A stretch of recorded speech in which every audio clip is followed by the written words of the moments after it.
Hey man, I figure instead of making a long message to you, I'd do a little video, it'd be easier. I went ahead and did some investigating. I doubted your output. I would change the fuse. If it ain't the fuse, it's this relay right here. Sorry about that light. But as you can see, you got two fuses here. And you got this relay. If you can look,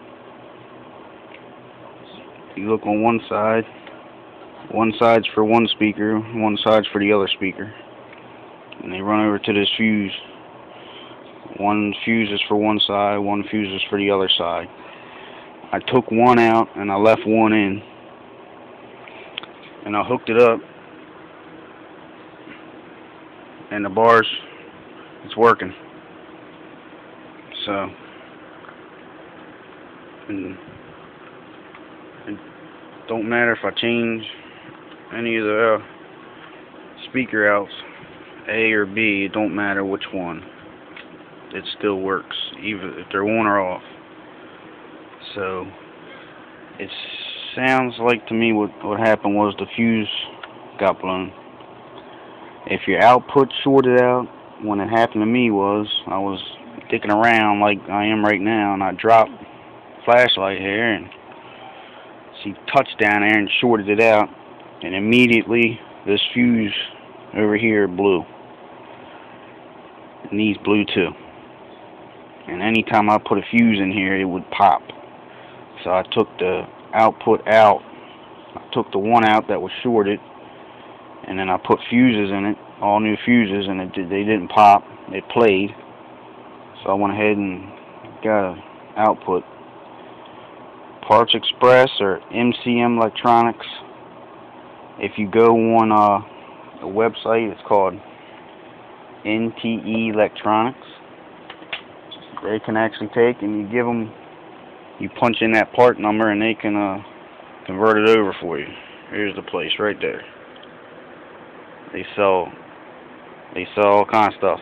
This is actually the manufacturer. You'd have to go through a parts company. MCM Electronics sells them, or Parts Express.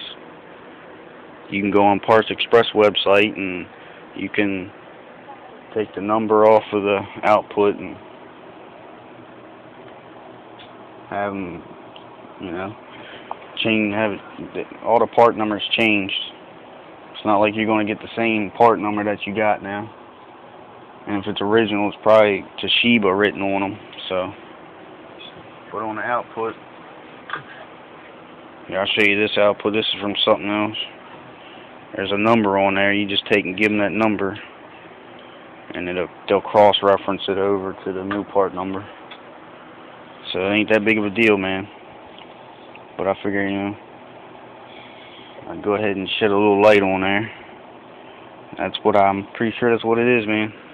If you ain't getting no sound and you're still getting your bars and all, I would change those fuses before you go buying stuff. You can go right up Home Depot and get these fuses. Make sure you get 5 amp at 250 volts. They were a couple dollars. I still got some, matter of fact. I bought little cases, It's a few dollars. Tells you right on there what it is. Make sure you get the same ones that came out of there. If you try changing them, you might have more problems. Make sure you get the ones that was in there. So this one here is a 5 amp at 120 volt.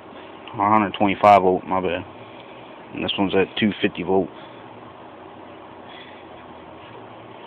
But that, figure I'd try to help you out with that. Don't want to make too long of a video on there. But, that's where I would go first. Change them fuses. If it helps you out, man, I hope she works again.